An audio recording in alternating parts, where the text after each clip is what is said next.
Which bike is best for beginner. क्या directly litre class bike ले सकते हैं? तो भाई क्या आप ये पावर कंट्रोल कर पाओगे? ना ही इन गाड़ियों को शो ऑफ के लिए लेना है और बजट को प्रॉपरली आपको मेंटेन करके चलना है। मतलब आप सोच रहे हो कि ये बाइक 30 लाख रुपए की है तो मैंने एक बार 30 लाख रुपए इकट्ठा कर दिए और इस बाइक को ले लिया, ऐसा नहीं है भाई। आपको स्पेयर में 50,000 70,000 रुपीज़ मंथली खर्चा आने वाला है इस बाइक का। दोस्तों सुपर बाइक लेना हर किसी का ड्रीम होता है और जब भी कभी रोड से S1000RR, ZX10R या हायाबुसा जैसी बाइक निकलती है हर कोई मुड़ के जरूर देखता है और वहीं से वो मैनिफेस्ट करता है कि यार लाइफ में उसे भी एक बार सुपर बाइक को ओन करना है। और आज की वीडियो का टॉपिक भी हमारे लिए यही रहने वाला है। आपको आज मैं बताऊंगा how to choose your first super bike. Beginners guide share करने वाला हूँ। मॉर्निंग में व्लॉग शूट हो रहा है, पीछे सनराइज भी हो रहा है, तो वीडियो में बहुत ज्यादा मजा आने वाला है। बिकॉज यार एक्साइटमेंट में हर कोई जाता है सुपर बाइक लेने और फिर बाद में रिग्रेट करता है बिकॉज ये बाइक बहुत ज्यादा एक्सपेंसिव आती है और एक बार अगर आप ले लोगे तो फिर बाद में रिग्रेट करने से कोई मतलब नहीं है। तो सही चॉइस कैसे करनी है बिगिनर के लिए? अगर 150-200 सीसी की बाइक चलाते हो तो पहली सुपर बाइक कौन सी रहना चाहिए, किन चीज़ों का ध्यान रखना है। बहुत सारे लोग ऐसे हैं जो यूज सुपर बाइक लेने जाते हैं तो उन्हें भी किन पॉइंट्स का ध्यान रखना है, सारी बातें डिटेल में शेयर करने वाला हूँ। लास्ट टाइम हमने मॉर्निंग में ही how to ride a super bike पर वीडियो बनाई थी जिस पर आप सबको काफी बढ़िया रिस्पॉन्स आया था। बट आज हम देखेंगे भाई ये बाइक लेने के पहले किन चीज़ों का ध्यान रखना है। S1000RR ही पहली बाइक लेना है या फिर कौन सी दूसरी सुपर बाइक। वैसे गाड़ी को स्टार्ट कर लेता हूँ, फुल सिस्टम ना सुनाऊँ तब तक यार मेरा भी मन नहीं मानता।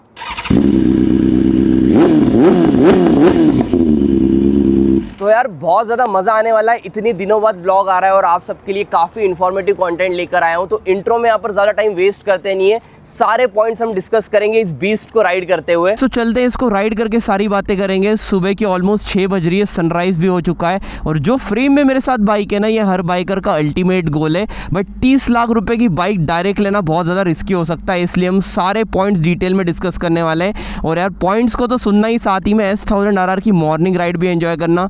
ST प्रोजेक्ट फुल सिस्टम है और इस बीस्ट को ओन करते हुए भी मुझे 6 महीने हो चुके हैं तो इस बाइक का भी अच्छा खासा एक्सपीरियंस हो गया है। सारे पॉइंट डिटेल में डिस्कस करेंगे बिकॉज यार आप अगर ज़रूरी नहीं है इस साल 2-3 साल बाद भी सुपर बाइक लेने का प्लान कर रहे हो ना, किन पॉइंट्स को ध्यान में रखना है, सारी बातें आपको आज के राइड वीडियो में पता चलने वाली है। पहले करते हैं बाइक को स्टार्ट। क्या बात है भाई, चलते हैं, थोड़ा सा बाइक को ड्राइव करके दिखाता हूँ। भाई सच में मुझे रोड मोड के अलावा चलाने का ही मन नहीं करता बिकॉज रोड मोड पे इतनी ज़्यादा पावरफुल ये बीस्ट हो जाती है। सबसे पहले पॉइंट की बात करें वो बन जाता है don't by this bike for show off. भाई अगर दिखावे के लिए ले रहे हो ना, इंस्टाग्राम पे रील्स बनाने के लिए बाइक ले रहे हो तो भाई रहने देना। आप अगर 150-200 सीसी की बाइक चलाते हो, डायरेक्ट 1000 सीसी की बाइक ले रहे हो, सिर्फ आपके पास पैसा है इसलिए, तो वो आपकी जान की रिस्क बन सकती है। इसलिए कभी भी सुपर बाइक को शो ऑफ के लिए मत लेना, स्टेप टू स्टेप अपग्रेड करना ज़रूरी है। बिकॉज बहुत सारे लोग हैं जिन्हें एक्सपीरियंस ज़ीरो रहता है, सिर्फ जाके बाइक ले आते हैं, तो ये बहुत गलत चीज़ रहती है। इसलिए भाई एक्सपीरियंस के बिना सिर्फ शो ऑफ के चक्कर में सुपर बाइक मत ले लेना। बाकी हमारे दूसरे पॉइंट की ओर बढ़ते हैं, वो बन जाता है डिसाइड योर बजट प्रॉपरली। जब भी कभी आप ये लीटर क्लास बाइक या 600 सीसी की सुपर बाइक्स लेते हो ना, तो आपको बजट डिसाइड करना बहुत ज़रूरी है। बहुत सारे लोग सोचते हैं फॉर एग्जांपल मुझे कावासाकी ZX-R लेनी है, 25 लाख रुपए की ऑन रोड प्राइस है, तो मैं सोचूंगा भाई 25 लाख मैंने इकट्ठा कर लिए, बात खत्म। बट ऐसा नहीं है, 25 लाख रुपए तो सिर्फ बाइक की ऑन रोड प्राइस हुई।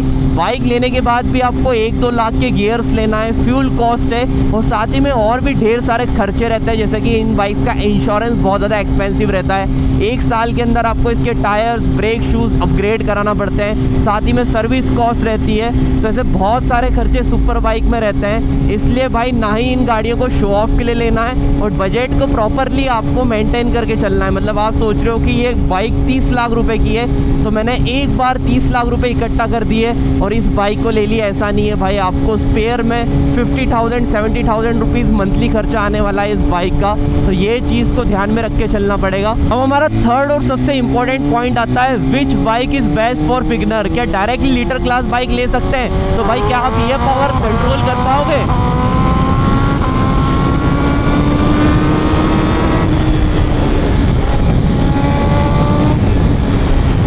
तो गाइस देखो, अगर आपको पहले से स्प्लेंडर या पैशन जैसी बाइक चलाना आती है तो मैं ये अज्यूम करता हूँ आपकी बाइक चलाने के बेसिक्स क्लियर है। बट आपको सबसे पहले R15 V4 Pulsar NS200 RS200 जैसी बाइक्स की ओर जाना है, जहाँ पर आप आपकी राइडिंग स्किल डेवलप कर सकते हो, एक प्रॉपर स्पोर्ट्स वाला पोस्चर को अडेप्ट कर सकते हो, और उसके बाद आपको पावरफुल सिंगल सिलेंडर या ट्विन सिलेंडर बाइक की ओर जाना है। लाइक इंडियन मार्केट में बेस्ट ऑप्शंस अवेलेबल है KTM ड्यूक 390, RC 390, या फिर आप एप्रिलिया RS 457 की ओर जा सकते हो। थोड़ा ज़्यादा अच्छा बजट है तो निंजा 300 400 जैसी बाइक्स चला सकते हो। और अगर आपने इन बाइक्स को एक साल भी चला लिया then you are directly ready for a super bike. But super bike inline 4 cylinder bike का मतलब लीटर क्लास बाइक नहीं होता। मैं आपको सजेस्ट करूंगा कि यार पहले CBR 650R, कावासाकी ZX6R या फिर यामाहा R6, डेटोना 675 जैसी बाइक्स की ओर अपग्रेड करो, बिकॉज ये लीटर क्लास बाइक तो भाई मौत का खेल है। मतलब मैं आपको बता रहा हूँ, बिलीव नहीं करोगे आप, 6 महीने मुझे हो चुके हैं, इतने सारे राइडिंग मोड इसमें मिलते हैं, बट मुझे रेस एंड रेस प्रो पे आज भी चलाने में डर लगता है। मतलब ये इतनी ज़्यादा ब्रूटल हो जाती है ना भाई, सच में डर लगता है इस बाइक को भगाने में। तो ये बाइक तो सच में मौत का खेल रहने वाली है। तो लीटर क्लास बाइक पे जाने के पहले आपको ढेर सारा एक्सपीरियंस चाहिए, और वो आएगा आपको, जैसे मैं इस बाइक के पहले कावासाकी Z900 चलाता था, तो आपको एक इनलाइन 4 सिलेंडर बाइक लेना पड़ेगी लीटर क्लास बाइक की, और डायरेक्टली अपग्रेड मत करना।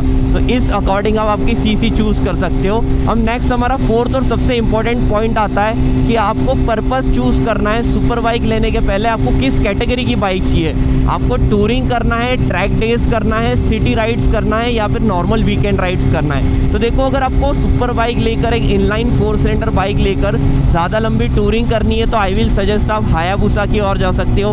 हायाबुसा एंड ये जो बाकी बाइक्स आती है लाइक कावासाकी निंजा 1000 SX, ये सब टूरिंग बाइक्स है, तो आप लंबा इन गाड़ियों से ईजिली जा सकते हो। वही अगर आपको ट्रैक डेज करनी है, ट्रैक पे चलाने के लिए एक लीटर क्लास बाइक चाहिए, तो फिर आप BMW S1000 RR, Ducati पानीगले V2 V4 जैसी बाइक्स की ओर जा सकते हो। और अगर आपको वीकेंड राइड्स ही करनी है तो S1000, डुकाटी, ZX10R जैसी सारी सुपर बाइक से आप कर सकते हो। तो आपको पर्पस डिसाइड करना ज़रूरी है। फॉर एग्जांपल आपकी सिटी कम्यूट ज़्यादा है, ना ही आप ट्रैक पे जाते हो ना ही हाईवेज पे जाते हो, तो भाई डुकाटी जैसी बाइक, S1000 जैसी बाइक आपके लिए नहीं रहने वाली। या फिर आप ज़्यादा लंबा राइड करते हो तो फिर बूसा आपके लिए कंफर्टेबल रहेगी, ना कि S1000 RR। तो ये सारी चीज़ें आपको ध्यान रखनी है अगर आप एक लीटर क्लास बाइक लेने जा रहे हो, बिकॉज एक बार पैसा डालोगे और एक बार पैसा डाल दिया तो उसके बाद आपको रिग्रेट नहीं होना चाहिए। बिकॉज ये बाइक ओन करने के बाद हमेशा चेहरे पे स्माइल आना चाहिए, और उसके लिए प्रॉपर स्टडी करके बाइक को लेना ज़रूरी है। जैसे कि मैंने भी सोच लिया था मुझे S1000 RR लेनी है, बट मुझे इतना कॉन्फिडेंस था कि भाई मैं इसे आराम से चला लूँगा, मेरे पैर टिक जाएंगे। बट अगर आपकी हाइट 5 फुट 4 इंच है, 5 इंच है, और आप सोच रहे हो कि यार मेरा S1000 ही लेने का ड्रीम है, तो भाई मैं आपको एक चीज़ बता दूँ, ये गाड़ी बहुत ऊँची रहने वाली है। मैं यहाँ पर रोक कर दिखा देता हूँ, मेरे फ्लैट फुट इस बाइक पे बिल्कुल भी नहीं होते हैं। मेरी जो टोज है ना, कुछ इस टाइप से ऐसे टच रहते हैं, आगे के फिंगर्स कुछ इस टाइप से रहते हैं। तो ये गाड़ी बहुत ज़्यादा ऊंची रहने वाली है। वहीं ZX6R की बात करें, 10R की बात करें, सीट हाइट बहुत कम है। इनफैक्ट बूसा की तो और भी कम है। हायाबुसा पे तो आप इजीली फ्लैट फुट कर सकते हो। ये सारी चीज़ें आपको ध्यान में रख के लेना है अगर आप बाइक लेने का प्लान कर रहे हो, स्पेशली इनलाइन 4 सिलेंडर बाइक। तो आपको सीट हाइट, राइडिंग पोस्चर, ये सब ध्यान में रख के ही बाइक को चूज़ करना है। नहीं तो एक बार बाइक लेने के बाद फिर रिग्रेट करोगे तो कोई भी मतलब उसका नहीं रहने वाला है। तो ये 6 पॉइंट्स तो मैंने आपको शेयर कर दिए। 7वां और सबसे इंपॉर्टेंट पॉइंट है जिसके मुझे इंस्टाग्राम पे ढेर सारे DMs आते हैं कि अगर हम यूज्ड सुपर बाइक लेने का प्लान कर रहे हैं या फिर न्यू, तो क्या चीज़ें ध्यान रखना चाहिए।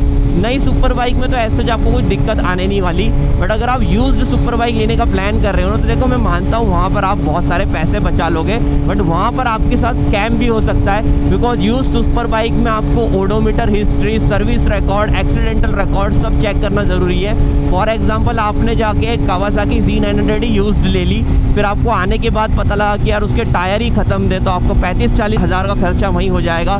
क्लच प्लेट ख़राब है, इंजन में कुछ इशू है।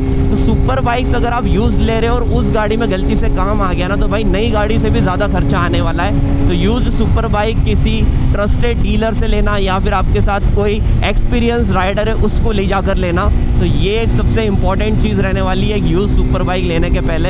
अब एक इनलाइन 4 सिलेंडर बाइक लेने के लिए हमारा लास्ट पॉइंट बन जाता है, जो कि मैंने भी सबसे बड़ी गलती करी है, वो बन जाता है सेफ्टी फर्स्ट। जब मैंने BMW S1000 RR ली थी ना, मेरे बहुत सारे नॉन एक्सपीरियंस राइडर ने मुझे बोला था भाई तू 2-2.5 लाख का एग्जॉस्ट मत डालना, बट सबसे पहले तेरे लिए प्रोफेशनल राइडिंग गियर्स लेना।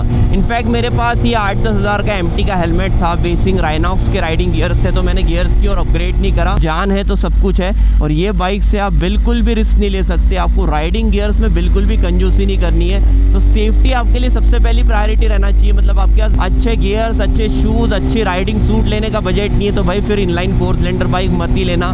एक नॉर्मल बाइक लेके ठीक ठाक गियर्स पहन के आप चला सकते हो, बट अगर आप एक इनलाइन 4 सिलेंडर बाइक ले रहे हो तो यार safety should be your top most priority.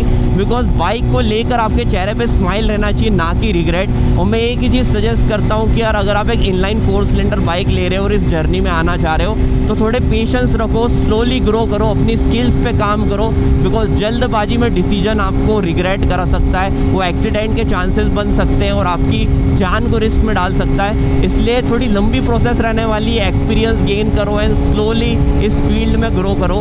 बाकी गाइज आज की वीडियो को एंड करते हैं। आई होप आपको वीडियो में मज़ा आया होगा। यहाँ तक देखी हो, अच्छी लगी हो तो यार लाइक करना, चैनल को सब्सक्राइब कर देना।